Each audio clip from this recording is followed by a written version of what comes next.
నాన్న నీ గుండె పైన నడక నేర్చుకున్నానని, నీ చూపుడు వేలితో లోకాన్నే చూశానని, నాన్నను పూజిస్తే ఆది దేవుని కది అందునని,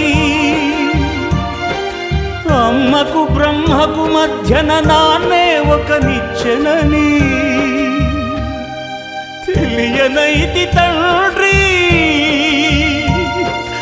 ఎరుగనైతి నాన్న.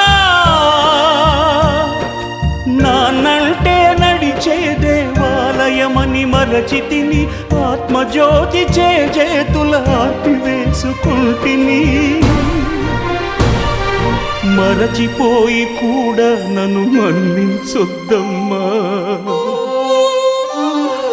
కలనైనా నన్ను కరుణించ